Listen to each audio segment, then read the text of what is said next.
Vous serez peut-être surpris par ce que je m'apprête à partager, mais il est crucial de rester silencieux et concentré sur ce qui vous attend.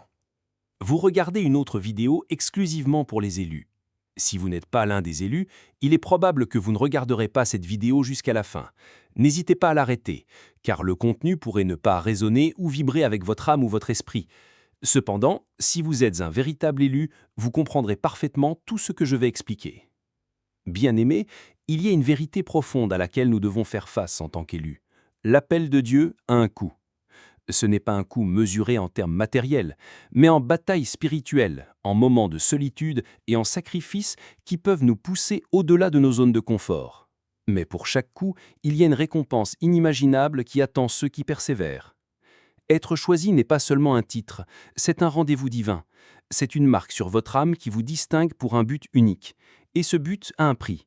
Mais prenez courage, car le prix que nous payons ici n'est rien comparé à la récompense éternelle qui nous attend. Aujourd'hui, je veux m'adresser à ceux qui ont ressenti le poids d'être choisis, à ceux qui ont senti le fardeau de l'appel et qui ont peut-être même envisagé d'abandonner. Je vous encourage à rester avec moi jusqu'à la toute fin de ce message. Il y a quelque chose de puissant qui vous attend, quelque chose qui rallumera votre foi, restaurera votre espérance et renforcera votre esprit. Ne manquez pas la plénitude de ce que Dieu est prêt à dire à votre cœur aujourd'hui. Parfois, c'est dans les derniers instants que la percée arrive, que la clarté se fait et que l'esprit agit de manière inattendue. Restez à l'écoute, regardez jusqu'au tout dernier mot et laissez Dieu faire un travail profond en vous. Vous ne le regretterez pas. Bienvenue à Une parole de sagesse. Si vous n'êtes pas encore abonné, n'hésitez pas à vous abonner, à aimer la vidéo et à activer les notifications pour rester à jour avec la parole de Dieu. Le coût d'être choisi, le sacrifice.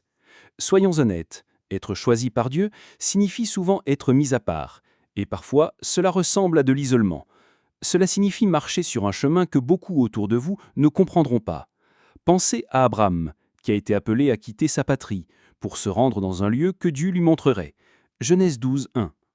Imaginez l'incertitude qu'il a dû ressentir, la peur de l'inconnu.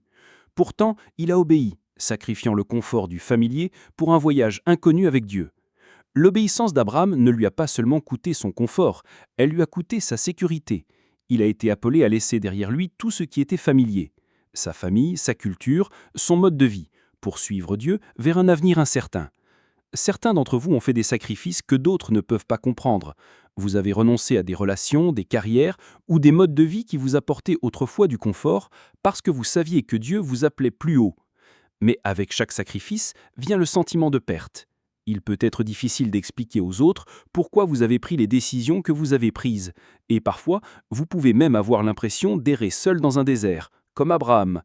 Cependant, rappelez-vous ceci. Dieu honore chaque sacrifice fait dans la foi. Il voit vos termes, vos luttes, et il connaît le poids du coup. Vous n'êtes pas abandonné et vous n'êtes pas oublié. L'Écriture est claire. Dieu est fidèle envers ceux qui lui sont fidèles.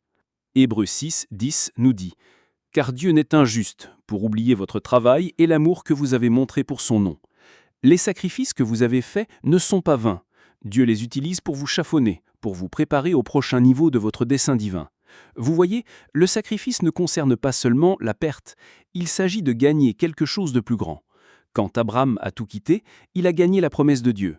Tout comme Abraham est devenu le père des nations en raison de son obéissance, Dieu a une promesse qui vous attend, qui dépasse de loin le sacrifice que vous faites maintenant. Numéro 2. Les batailles spirituelles que nous affrontons. Être choisi signifie être en première ligne de la guerre spirituelle. L'ennemi sait que vous êtes marqué par Dieu pour un but, et à cause de cela, il fera tout ce qui est en son pouvoir pour vous faire dérailler. Nous voyons cela dans la vie de Joseph, qui a été choisi par Dieu pour diriger une nation. Son parcours a été rempli de trahisons, de fausses accusations et d'emprisonnement. Genèse 37-50 nous le rappelle. Nous n'avons pas à lutter contre la chair et le sang, mais contre les dominations, contre les autorités, contre les princes de ce monde de ténèbres, contre les esprits méchants dans les lieux célestes. Joseph a fait face à la trahison de ses propres frères, a été faussement accusé par la femme de Potiphar et a été jeté en prison pour un crime qu'il n'avait pas commis. Pourtant, malgré toutes ces épreuves, Joseph n'a jamais perdu sa foi en Dieu. Il savait que les batailles spirituelles qu'il affrontait faisaient partie du processus d'être choisi. Vous vous sentez peut-être comme Joseph en ce moment. Vous avez peut-être l'impression que les batailles que vous menez sont trop lourdes à porter, que vos circonstances sont injustes et accablantes. Mais écoutez-moi aujourd'hui. Les batailles que vous affrontez ne sont pas la fin de votre histoire. Elles ne sont que la préparation à l'élévation qui s'en vient. Chaque épreuve, chaque difficulté, chaque attaque spirituelle vous prépare au moment où Dieu vous élèvera. L'histoire de Joseph ne s'est pas terminée en prison, elle s'est terminée au palais, et la vôtre aussi. L'ennemi peut essayer de vous abattre, mais Dieu est fidèle pour vous faire traverser les épreuves. Les épreuves vous affinent, façonnent votre caractère et vous préparent aux bénédictions qu'il en réserve. C'est pourquoi il est si important de rester ferme dans votre foi lorsque les batailles arrivent. Souvenez-vous que vous ne combattez pas seul. Dieu combat pour vous. Exode 14,14 nous le rappelle. L'Éternel combattra pour vous, et vous, gardez le silence. Soyez tranquille en sa présence et laissez-le faire le travail. Numéro 3. La solitude de l'élu. L'un des plus grands coups d'être choisi est la solitude qui l'accompagne souvent. Élie, un puissant prophète de Dieu, a connu cette solitude après une grande victoire contre les prophètes de Baal. Il s'est retrouvé à fuir pour sa vie, se sentant complètement seul. 1 Roi chapitre 19. Il a crié à Dieu, ayant l'impression d'être le seul qui restait fidèle. Vous êtes-vous déjà senti comme Élie ? Après avoir connu de grands sommets spirituels, il y a souvent une chute soudaine dans un isolement profond. Vous vous demandez si quelqu'un d'autre comprend le poids de votre appel, si quelqu'un d'autre a connu la profondeur des sacrifices que vous avez faits. La solitude peut être écrasante. C'est dans ces moments que l'ennemi murmure des mensonges pour vous faire sentir oublié, abandonné et invisible. Mais tout comme Dieu est venu à Élie dans son moment de désespoir, il vient à vous maintenant. Il n'est pas un Dieu distant, il est près de ceux qui ont le cœur brisé. Le psaume 34,18 promet « L'Éternel est près de ceux qui ont le cœur brisé et il sauve ceux qui ont l'esprit dans l'abattement ». Dans votre solitude, Dieu accomplit une œuvre profonde en vous, vous façonnant, vous modelant et vous préparant pour ce qui est à venir. Bien-aimés, la solitude que vous ressentez n'est pas une punition, c'est une partie du processus. Dieu nous éloigne souvent du bruit du monde pour nous parler plus clairement. Il nous isole pour que nous puissions apprendre à dépendre de lui et de lui seul. Pendant ces saisons de solitude, Dieu se rapproche de vous, affine votre foi et vous apprend à faire confiance à sa provision.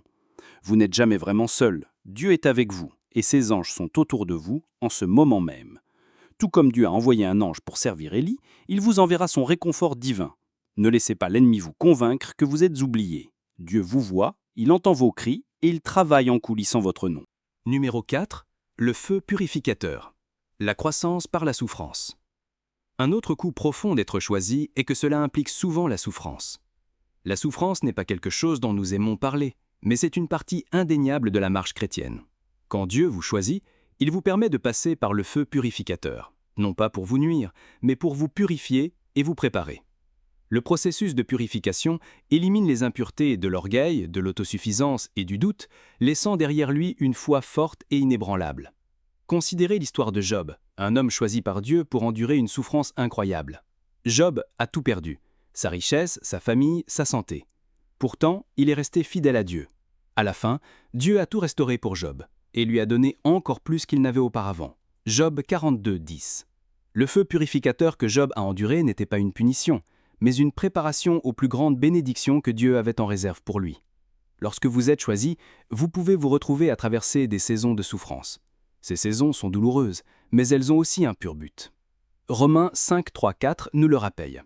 Bien plus, nous nous glorifions même des afflictions, sachant que l'affliction produit la persévérance la victoire dans l'épreuve, et cette victoire, l'espérance. Dieu utilise votre souffrance pour produire quelque chose de beau en vous, la persévérance, le caractère et l'espérance. Vous ne le voyez peut-être pas maintenant, mais chaque larme que vous avez versée, chaque douleur que vous avez endurée, vous rapproche de la personne que Dieu vous a appelé à être. Vous êtes en train d'être affiné, et lorsque vous en sortirez, vous serez plus fort, plus sage et mieux équipé pour le but qu'il a fixé pour vous. Numéro 5. La récompense de l'élu. Bien-aimés, la récompense pour ceux qui persévèrent est bien plus grande que nous ne pouvons l'imaginer. Jésus lui-même nous a dit dans Matthieu 19:29 « Et quiconque aura quitté à cause de mon nom ses frères ou ses sœurs, ou son père ou sa mère ou sa femme ou ses enfants, ou ses terres ou ses maisons, recevra le centuple et héritera la vie éternelle. » La récompense de l'élu n'est pas seulement dans la vie à venir, mais aussi dans cette vie. Dieu est fidèle envers ceux qui lui sont fidèles. Tout comme Joseph a été élevé de la prison au palais, tout comme Abraham est devenu le père des nations, et tout comme Élie a été renouvelé et a continué son ministère prophétique, vous aussi, vous verrez la récompense de votre persévérance. Dieu n'est pas un homme pour mentir. Nombre 23:19. chaque promesse qu'il a prononcée sur votre vie se réalisera si vous restez fidèle. Le coût est grand, mais la récompense est encore plus grande. Pour Joseph, la récompense d'avoir été choisi par Dieu n'était pas seulement sa restauration personnelle, mais aussi la préservation de sa famille et d'une nation entière. Imaginez l'impact profond que la fidélité de Joseph a eu sur les générations futures. Son obéissance et sa persévérance à travers les épreuves ne l'ont pas seulement élevé à une position d'influence, mais aussi accompli le plan divin de Dieu pour son peuple. De la même manière, la récompense qui vous attend n'est pas seulement pour votre propre bénéfice, mais pour l'impact qu'elle aura sur les autres. Vous voyez, les bénédictions de Dieu sont générationnelles. Quand il vous élève, il ne le fait pas seulement pour vous récompenser de votre fidélité, mais aussi pour établir son alliance avec les générations futures. Votre persévérance posera une fondation pour vos enfants, les enfants de vos enfants, et tous ceux qui viendront après vous. La récompense de l'élu porte un poids éternel de gloire qui s'étend bien au-delà de ce que nous pouvons voir. Quand nous pensons à la récompense ultime, nous devons tourner notre regard vers le ciel. Jésus nous a dit dans Jean 14, 2 et 3, « Il y a plusieurs demeures dans la maison de mon Père. Si cela n'était pas, je vous l'aurais dit. Je vais vous préparer une place, et lorsque je m'en serai allé et que je vous aurai préparé une place, je reviendrai, et je vous prendrai avec moi, afin que là où je suis, vous y soyez aussi. » La récompense ultime pour les élus est de demeurer avec notre Sauveur pour toute l'éternité. Les épreuves, les batailles et les sacrifices de cette vie pâlissent en comparaison de la joie d'être avec Jésus pour toujours. Mais même ici sur terre, Dieu nous donne des aperçus de sa récompense. Il nous bénit avec une paix qui surpasse toute intelligence. Philippiens 4, 7. Avec une joie que personne ne peut nous enlever. Jean 16, 22. Et avec sa présence constante qui nous guide à chaque étape du chemin. Psaume 32, 8. Ce sont les trésors qui nous soutiennent, tandis que nous attendons la pleine manifestation des promesses de Dieu. Bien-aimés, le voyage de l'élu n'est pas facile, mais il en vaut la peine. La route peut être marquée par le sacrifice, la bataille et la solitude, mais elle est aussi marquée par des rencontres divines, des récompenses célestes et une gloire éternelle. Dieu est avec vous à chaque étape du chemin, et il est fidèle pour achever l'œuvre qu'il a commencée en vous. Philippiens 1, 1. Numéro 6, l'héritage de l'élu. Un dernier aspect d'être choisi que je veux souligner est l'héritage que nous laissons derrière nous. Lorsque vous répondez à l'appel de Dieu et que vous marchez sur le chemin des élus, votre vie devient un témoignage qui résonnera à travers les générations. Pensez à l'héritage laissé par ceux qui ont répondu à l'appel de Dieu dans les Écritures, Abraham, Joseph, Esther, David et d'autres. Leur obéissance n'a pas seulement affecté leur propre vie, elle a façonné le cours de l'histoire du peuple de Dieu. Lorsque vous marchez dans l'obéissance à l'appel de Dieu, votre vie devient un témoignage vivant de sa fidélité. Votre persévérance à travers les épreuves, votre foi face à l'adversité et votre engagement inébranlable envers Dieu inspireront d'autres à poursuivre leur propre appel divin. Votre héritage sera un héritage de foi, de courage et d'obéissance. Dans Hébreux 12, 1, il nous est rappelé que nous sommes environnés d'une si grande nuée de témoins, ceux qui nous ont précédés dans la foi.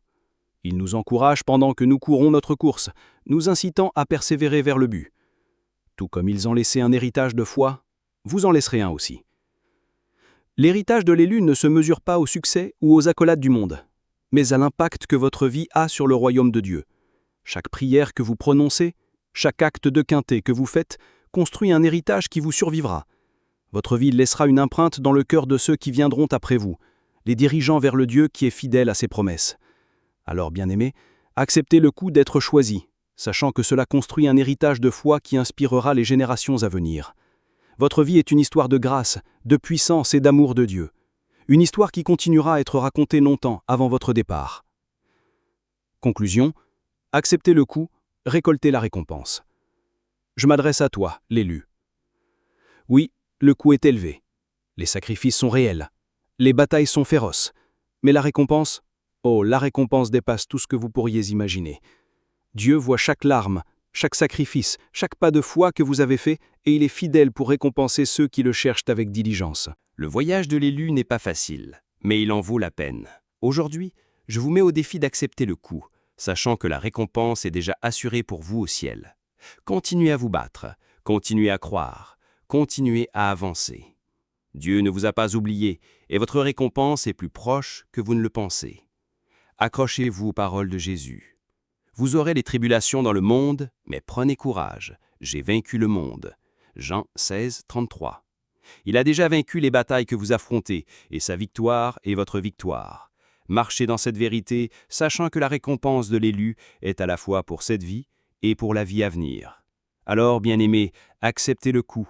Acceptez les sacrifices, les batailles, la solitude et le feu purificateur. Sachez que Dieu est avec vous à chaque étape et qu'il est fidèle pour vous faire traverser de l'autre côté. Votre récompense arrive. Croyez-y, recevez-la et marchez dedans.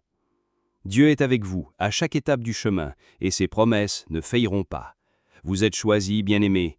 Maintenant, acceptez le coup et préparez-vous pour la récompense. Elle arrive. Croyez-y, recevez-la et marchez dedans. En recevant ce message, ne le laissez pas simplement émouvoir votre cœur et s'estomper. Laissez-le vous pousser à l'action. Partagez ce message avec d'autres qui ont besoin de l'entendre. Il y a d'innombrables âmes qui luttent sous le poids de leur appel, qui se battent en silence et se demandent si leur sacrifice en vaut la peine.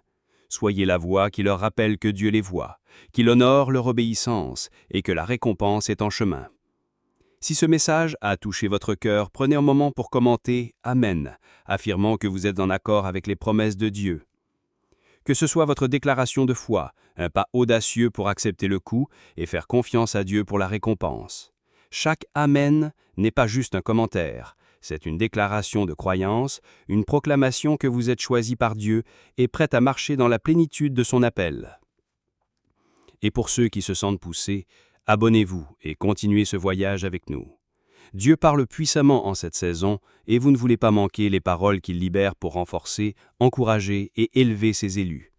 Lorsque vous vous abonnez, vous entrez dans une communauté de croyants qui se sont engagés à vivre leur foi ensemble, à se soutenir mutuellement à travers les épreuves et à célébrer les victoires que Dieu apporte. Enfin, je vous encourage à partager ce message. Ne gardez pas le feu pour vous. Répandez-le pour que d'autres puissent être enflammés par la vérité de la parole de Dieu. Nombreux sont ceux qui ont besoin de cet encouragement, qui ont besoin qu'on leur rappelle que leurs sacrifices sont vus, que leurs batailles sont connues et que leur récompense est certaine. Ensemble, nous pouvons allumer un feu dans le cœur des élus, les préparant pour l'avenir glorieux que Dieu a promis. Marchons ensemble sur ce chemin, en faisant confiance à la fidélité de Dieu à chaque étape. Fermons les yeux et prions ensemble cette prière de foi comme une seule famille. Père Céleste, nous venons devant toi aujourd'hui avec des cœurs grands ouverts, reconnaissant ta souveraineté et ta grâce sur nos vies. Tu es le Dieu qui appelle, le Dieu qui choisit et le Dieu qui soutient. Seigneur, nous te remercions pour ton amour indéfectible et pour nous avoir choisis pour un temps comme celui-ci. Même face aux sacrifices, aux épreuves et à la solitude, nous savons que tu es avec nous, guidant nos pas et nous fortifiant pour le voyage à venir. Père, nous élevons chaque élu qui entend ce message. Tu vois leurs sutruples, leurs sacrifices et leurs batailles silencieuses. Tu vois les larmes qu'ils ont versées en secret, le poids qu'ils ont bercé dans leur cœur et les moments où ils ont eu envie d'abandonner. En ce moment même, Seigneur, nous te demandons d'allumer un feu nouveau dans leur esprit. Renouvelle leur force, ravive leur espoir et rappelle-leur de la grande récompense qui les attend. Aide-les à accepter le coup, sachant qu'il ne fait que les préparer aux bénédictions inimaginables que tu as en réserve. Pour ceux qui se sentent poussés, Seigneur, sois leur consolateur. Enveloppe-les dans tes abrasements et rappelle-leur qu'ils ne sont jamais seuls. Dans leurs moments de solitude, qu'ils ressentent ta présence plus profondément que jamais. Père, nous prions que tu les entoures de tes anges et que tu les protèges de tous les stratagèmes de l'ennemi qui cherche à dérailler leur pourquoi. Que ta paix, qui surpasse toute intelligence, garde leur cœur et leur esprit en Jésus-Christ. Père, nous déclarons la victoire sur chaque bataille spirituelle qu'ils affrontent. Nous annulons chaque mensonge de l'ennemi, chaque esprit de doute, de peur et de découragement, et nous déclarons qu'aucune arme forgée contre eux ne prospérera. Fortifie-les, Seigneur, pour les batailles à venir, et rappelle-leur que la victoire est déjà remportée au nom de Jésus. Et Seigneur, pour ceux qui ont fait des sacrifices en obéissance à ton appel, que ce soit des relations, des carrières ou un confort personnel, nous te demandons d'honorer leur fidélité. Répands tes bénédictions sur eux de manière que toi seul peux le faire. Fais-leur voir le fruit de leur labeur en temps voulu, et qu'ils se souviennent que tu n'es pas un homme pour mentir. Chaque promesse que tu as prononcée sur leur vie se réalisera.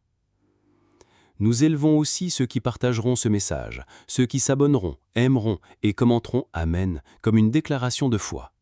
Seigneur, bénis-les pour leur obéissance et leur volonté de répandre ta parole. Que ce message touche les cœurs, guérisse les blessures et apporte de l'espoir à ceux qui l'ont perdu. Nous prions pour que chaque personne qui interagit avec ce message fasse une rencontre divine avec toi, que leur cœur s'enflamme pour toi et que leur vie soit transformée par ta vérité. Père, nous nous confions en ton timing, ton plan et ton dessein. Fortifie-nous pour endurer le coup et remplis nos cœurs d'anticipation pour la récompense qui est déjà préparée pour nous au ciel. Nous te remettons tout, sachant que tu es fidèle pour achever l'œuvre que tu as commencée en nous. Nous prions toutes ces choses au nom puissant et incomparable de Jésus-Christ. Amen.